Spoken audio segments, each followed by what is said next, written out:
It's Friday! Hey, so I'm glad it's Friday. You know, everybody feels on workday Friday, right? I'm just put this side of the hood on. I'm making it so I'm going to bolt the sides of the hood on in this car. Jolene, you can come over closer and show you and take a look if she wants to. Show you exactly how I got it done. I just want to mess with this headlight here for a second, then I'll explain a couple things how I got this done. What I've got going on here is I've got a 322 nailhead in this car.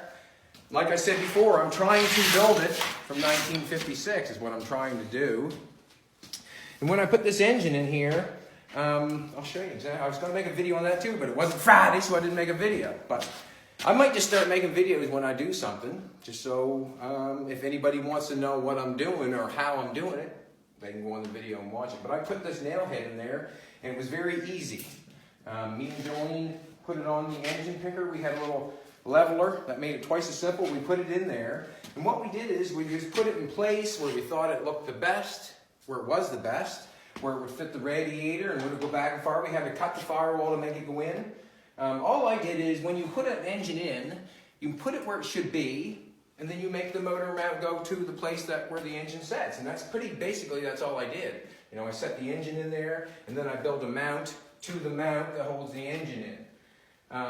On the firewall, I've seen like years ago, or a lot of firewalls, I've seen them cut them, whatever. I didn't want to cut away the firewall and do that. So what I did is I come in here and I measured across the block, and I knew how wide it was, so I cut that first and then pulled the firewall back. Instead of cutting that all out and making something new, I don't have to do that. All I did is cut it, relieved it, pulled it back. So now the angle on down by the transmission looks like almost like a real car. It's not up as high as it was before. All I did here is when I cut that, to relieve that, is cut that center where it's got this bead roll in it, you know. It's got a, you know, that's for tension or for strength, you know. They put all your beads and all your lines and all your stuff like that is for strength. Just to, you know, stretch the metal, make for strength. So I didn't have to cut any of that stuff. So now all I have to do is come in here with a piece of paper or a piece of cardboard, make that pattern, because I can trace it on this side, trace it on that side, and then cap that in. Firewall's done. Motor mounts are in. I used boat roller for my motor mount, exact same thing. The grill is finished being strung. That's all done. I told you how I'm going to use the chrome on the front of that.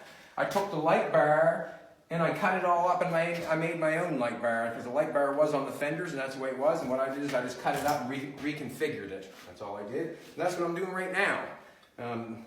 These headlights were given to me by my friend, John Best. He was just in for a visit. He's the man that gave these to me. He was quite surprised that he gave them to me. They were so nice. But anyway, I was just joking. I just want to show you, or I can show you, this is the side of the hood I'm making. I'm actually going to put this side of the hood on. Before I get ahead of myself, I'll just go here first. This is what I've done. I'll put this down for a second. I'll show you. Come in here and take a look, baby. Now, that is a 322 nailhead, and what I have got going on is I've managed to find a bow housing, right here, the bow housing, that bolts up to a 322 nailhead and brings it down so I can bolt up a 1936 Ford 3-speed transmission to it. Never knew that you could buy something like that, but years ago they were making stuff like that. It's crazy. Yeah. Respect the past and look forward to the future, if you know what I'm saying. Like, I respect the person that made that, and yeah. Offenhauser made that, just like they made the intake and they made the valve pan covers.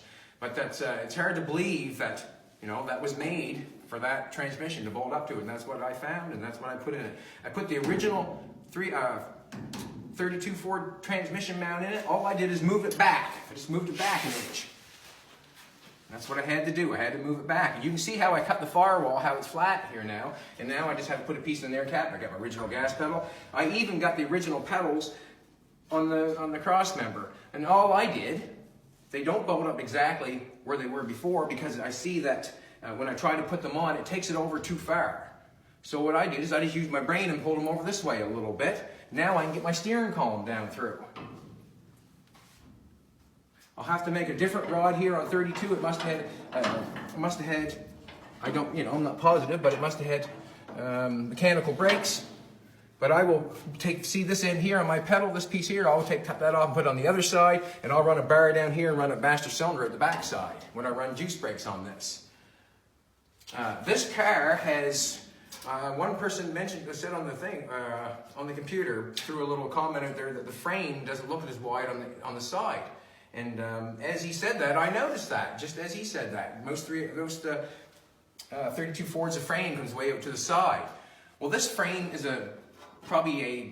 I would say probably 3-ton, or it's a big truck, as you can tell by the thickness of the frame. Like, see how thick that is? I have no problem with that nail head in there without boxing the frame. This thing is at least 3/16 or thicker. So it's a truck frame that I put a piece of round rod on the bottom and then ground it off and made it look like a 32 Ford frame. But it is a 32 Ford frame, but it's just a big truck. And that's exactly what the cowl is in the front end, or the cowl and the grill is. It's 32 Ford truck.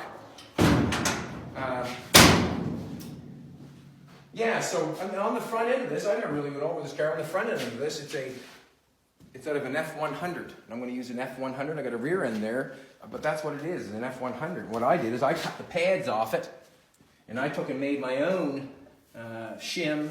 I got a shim at the machine shop, and then I put that, I don't know what you call that, a perch, I guess, for the spring, and I made my own front end. So right now, what I'm doing, like as I'm doing all this, I've got to build, there's a person on the internet also wanted to see the shock setup. So what I did here is I've got some stuff off that F100, and I'm going to cut them and make them work. I've got 2 places here. I got a shock bracket, I got a shock mount here, and I got a shock mount here on the perch part. I want to use this one. I like this one better. I'll take this one out. It's bolted on the back. I'm going to use this one better here because I like the idea of the shock being straighter than on an angle. I have these shock brackets here. They're too long. They're off an F100. This whole front end's off an F100. You can see I used the what you call the wishbone off the 32 Ford truck. I use those, but everything I'm doing, I'm modifying or making it, not modifying or making it. So this is my Ford F100 bracket, and it's not going to work with the configuration that I have here right now. But what I'm going to do is I'm going to cut that off, and then I'll bolt this part onto the car wherever I want it, and then I will weld this piece wherever I cut this off, and however much I section it, I weld this piece to that piece. And then I will make my shock.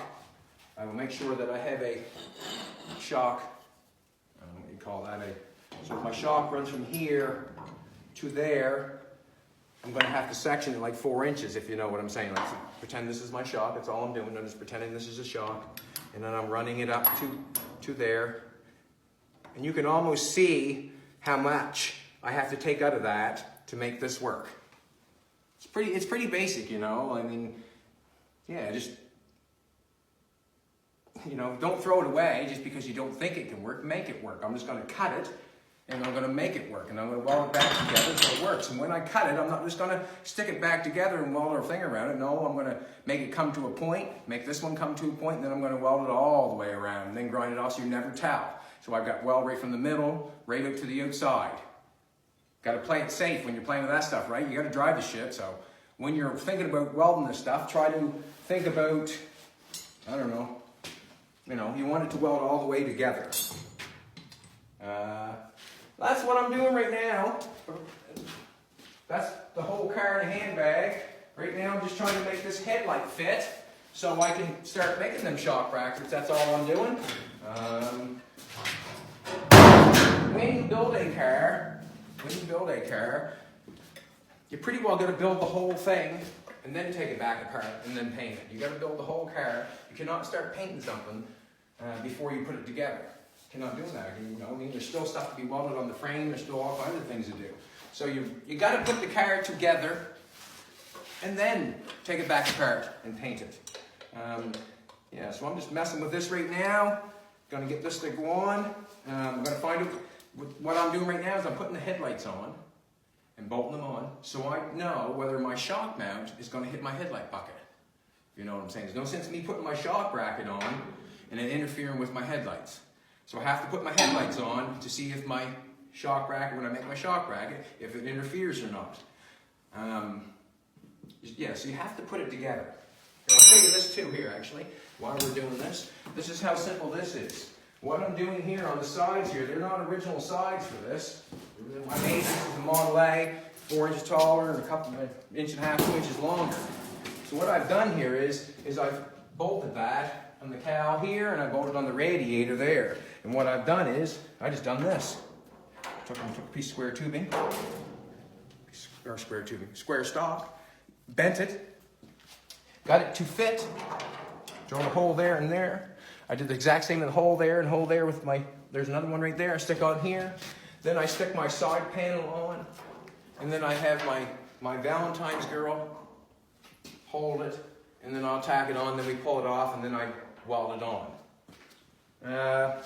Yeah. When I weld this on here, I take this piece and I weld this on here. Now I've got that bent, so it's got a nice shape to it, like the grill does, and I got that bent. So when I weld this on this here, that panel takes shape to that square stock. It really does, and it makes it really nice. So that'll be welded on there, and that'll just be placed on the side of the car, and then that's how it rolls. That's how I'm doing it. When I weld this square stock on the hood, make sure you have an air gun with you so you can cool it off. And when you weld it, start on the thickest metal and go over to the thinnest metal. Don't start on the thin metal and try to weld to the heavy metal. You know what I'm saying? Start your wire on the thick metal and run it over to the thin metal. And all I did is tack that on every 2 inches on either side. And that's all I think it really needs. Have the air gun so you can keep it cool and you don't warp it all up. Yeah, so as soon, I've got the rear end right there.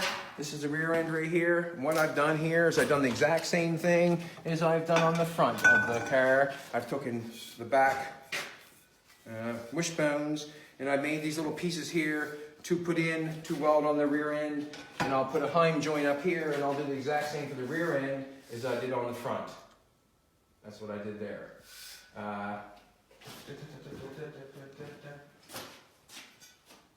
Yeah, everything's going pretty good. It's just a matter of getting it done. There's a whole bunch of little things to do on this window. I've got to take some square. I got to take some flat stock. This is 3/4 inch, so I'm going to need 1.5 inches. And I'm going to need to weld that on the back side of the window so I can apply my window. So that window still needs more work. You know, I need a piece of square bar in behind that, so when I lay my window in, it's got something to glue to. Then I can use my flexible bad shag chrome around the window. Bad shag flexible chrome. I like that stuff. I use it all the time. I got a little piece on the grill there now, just showing you what I'm going to do. Or I just was going to show a friend what I was going to do. He said, that grill looks okay. And I said, well, wait till I chrome it out. When in doubt, chrome it out. That's how it rolls. Yeah, so as I go and as I do things, every little bit matters and counts. It's coming together fairly quick, I guess. It's just a matter of me getting out here working on it. Sometimes it's so windy and stormy that I don't feel like coming to the house to work on it, you know. We worked hard on the last 6 months there. We worked really hard. But I'm finding that I better get back out in the garage because you know why? Idle hands is the devil's broth. When you're sitting in the house, too much thinking goes on. You know what I'm saying? If you're sitting still, you're not doing nothing, too much wasted thinking goes on. How's that? Any questions at all? No questions? Any questions at all?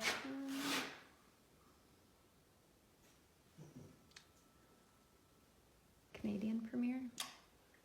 The Canadian premiere is Wednesday night. 9 o'clock? Yeah. 9 o'clock Wednesday night. I want all the Canadians to get on board and support. Support this show. Watch this show. Tell your friends, tell your neighbors, tell your sisters, tell your aunts. Cousins make dozens and relations make nations. Huh? Tell everybody. Anyways, it's coming on. I'm very proud of the show. Very proud of the show. Very proud. Somebody's asking what's your favorite build? My favorite build is the next one. That's my favorite build. They all have a little special place in my heart. You know, they're all tough, and, you know, in their own. But my favorite build is the next one, because that's where my brain goes. You know what I mean? My brain doesn't stay on that anymore. My brain goes to, what am I doing next? You know, that's where my brain goes. And when I'm sitting in the house, I gotta get in the garage more often. Anything else, baby? Yeah. What am I doing? Standing around. See, I'm standing around. Well, I should be winding this thing around here. You know, I'm getting this thing done. What was your hardest build? The hardest build. If I say hard, the only reason that I would say hard is because of the timeline and the people that, you know, it's called stress. That's what I call a hard build, is stress, to me. Because there's nothing really that hard about anything. It's just a matter of time and the will to do it. It's not hard to build something. It's just the stress is what gets you. It's the stress. The most stressful build, I don't know what. They're all stressful, you know what I mean? Because you have to have them done, right? How do you make TV if you don't get them done? Can they come back some other time? You know what I'm saying? Can they come back some other time? But yeah, they're all hard in their own way. Very stressful, but I don't know. God wouldn't put me through it if he didn't think I could handle it. Are you self-taught? Yes. Yes, very much self-taught. I found it very hard as a young man to sit and listen to somebody. I couldn't focus long enough to understand what that person was actually telling me or trying to teach me, I guess. When you're teaching somebody something, you have to make sure that their brain is there also. You cannot just, as I flap my gums here during the week that we build our car, you know, as the summer comes along, my son's here and everybody's here. As I flap my gums and as I talk, I can see when someone's paying attention, when they're not. And when they're not, you really have to grab a hold of them and make sure that they are listening, you know what I'm saying? Like, because if you don't listen or pay attention, you don't learn much that day. And every day is a repeat. Every day you repeat everything that you've done yesterday. You just try to do it better than you did yesterday. You know, when you come in the shop, when I come in the shop last night, I did something. When I come back in the morning, I tried to be a little bit better at it the next day, if you know what I'm saying. And that goes with everything. That goes with everything that you're doing. You just try to be a little bit better than you was in the day when you woke up, you know. When you go to sleep at night, you think about your day, and then when you wake up in the morning, you go back to that day that you were doing and try to make it a little bit better. That's how simple that it is, you know. Every day is a working day, you know. I live by the golden rule. You do unto others that you would have done unto you. And when you live by that every day, it makes you think a little different. It makes you think about everything instead of just one thing. It makes you think about everything. You have to think about two sides, you know. If you want to kick in the shins, go kick someone in the shins. I'm sure they'll be glad to kick you back. You know what I mean? Like,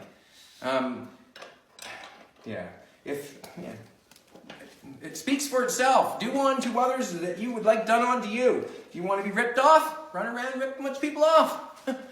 They'll pay you back. I'm sure of it. You know? What comes around goes around. But anyways, as I wind this knot and talk life, there's not much more I'd rather do than work on an old car, I guess. Sometimes life takes your brain away, but you have to get back on the old horse and ride. Somebody's asking who's inspired you to work on cars. The most inspiring thing about working on cars, I guess, would people say that you can't. That's what inspires me. Someone tells me I can't do this or I can't do that. You watch me. That's what inspires me. Inspires me more than anything nowadays. Someone tells me I can't do something, okay. Does that make sense? Hope it makes sense for you. Whoever you are. Another question was, would you recommend somebody to chop their own roof if they've never done it before? For sure. Give her hell, man.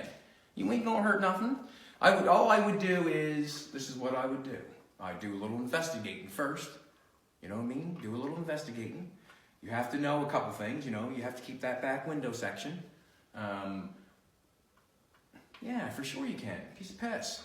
All the patterns you make around your window, make them with paper, you know, and then transfer them to a piece of metal so they fit good. If you want a little roundness in it, you know how to roll it through a roller or put in English wheels. No big science to it, you know. If you like it, weld it. If you don't like it, don't weld it, you know. Put it together with self-tappers so you can take it apart and put it back together and look at it and all that sort of stuff. But yeah, why not? How else are you supposed to learn how to do it if you don't try? Just think of the experience you'll get out of it. You know what I mean? Yeah, I chop that. You know what I'm saying? Go for it, for sure. Why not? What are you gonna do? Put a little mud in it? I'm gonna tell you something. When you chop your roof and you weld it all up, you know, and you gotta put the body fill in it, you know. Everybody else does too. You know what I'm saying? Everybody else does too. There's not one person that cuts the roof, chops the roof, and don't fill it out. Bad Chad told you that. Does it matter how much body fill you get in it? Does it really much matter? You let me know when you get it all painted if it matters how thick the body fill's in the back of your roof. Does it really matter? You know what I'm saying? Huh? I hope I just inspired you.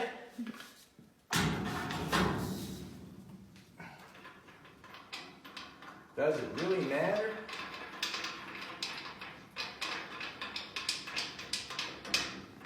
You know, everybody, you know, all this stuff about just, you know, fill and how, you know, who doesn't have the most fill in it and how, you know, who cares? You know, as long as you get it done, you do a good job on it, you want to weld it all up nice and solid and grind it off good, you know. If your fill's that thick or if it's that thick, who gives a shit? As far as I'm concerned. You know, I try to do the best job I can do at all times. But I just want to let you know and give you a little bit of confidence that you won't be the only one with body fill in your roof. How's that? I was asking how long do the builds take? Well, the builds on the car show were like 35 days, 36 days. That's what I can say. We had 6 months. We built 5 cars, and we had some filming to do too, right? We just couldn't go and run sometimes like we wanted to. We had to stop, you know. But yeah, it was like 35, 36 days for a build. And you know what? I wouldn't believe it if I wouldn't have done it for myself. Because I did not think that we could do it in my own brain. That was very stressful to do that. Like, we took on the clients, we told them we could do it, and we did it. And for me, and I know for everybody out there, it's probably hard to believe that we did that. But the proof is in the pudding. You know, I don't know what to say. I'm here alone now. I'm working alone with everybody else. Like Aaron has his own business. We all come together in the summertime to work, but Aaron has his own business. Alex does his own thing during the winter months. My son Colton, he just runs the roads like a good boy. Somebody was just asking where's Colton. I would say Colton's probably in Spring Hill somewhere. Yeah, I still like him too. Listen, we're just normal, just like anybody else. I argue with my son, he argues with me. I hug my son, he hugs me. I tell him I love him. He tells me he loves me. I tell him I don't like him sometimes, and he tells me he don't like me sometimes. It's a very normal relationship, I guess. Yeah, it's good. It's good. I love my son. Good boy. You know, I just remember what I was like. He good boy. But yeah, so the headlight looks good. What do you think? On the headlight? On the headlight. Then we're given to me. And that's what hot rodders do sometimes. Give each other stuff, right? Help each other out. I get that all the time. I even had a man come here, what's his name? John McDonald? Yeah. John McDonald. Listen, ever since, you know, I met the man, he was at one of the builds or one of the giveaway cars, or the drag car actually. He was there, and you know, after that he talked to me, nice man, give me a car, right? You can give it to me. we're going to see what happens. I don't know. I'm going to leave it out there for a while and use my brain on it. And we might make something out of it. I'm not sure. But it's some fun using your brain, thinking about making stuff. That's what I hope that a lot of people watch this can think that they can go do it. And that's why, that makes me happier than anything when someone writes a message in and Jolene reads it to me that I've inspired somebody to go do something or go work on their car. Just because we haven't, or I'll say we, like I said, I got a lot of problems. And money's one of them. But like I say, you don't need money to have fun and enjoy this hobby. Not one bit. You can have so much fun in the shop making stuff. Like, for me, like I said, I could go buy a car with I could work on a car and make some money and go buy a car other than work on it. But I'd rather work on it and build it. That's what I'd rather do. This car was actually nothing. You know, it was in the woods for 25 years as a tractor. And it's a big truck, and I made it look what I've made it look like, you know. I'm making it look like an old hot rod from the 50s, and I'm just doing it because, like I say, what else would I be doing, you know? As I say before, idle hands is the devil's broth, you know?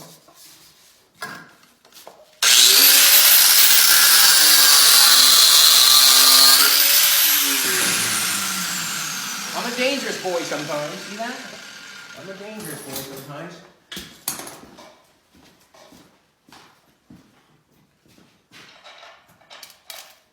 What do you think, baby? Is the car coming together? Yeah. Yeah? Any more questions at all? Want to shut her down? Huh? Yeah. You shut her down? Huh?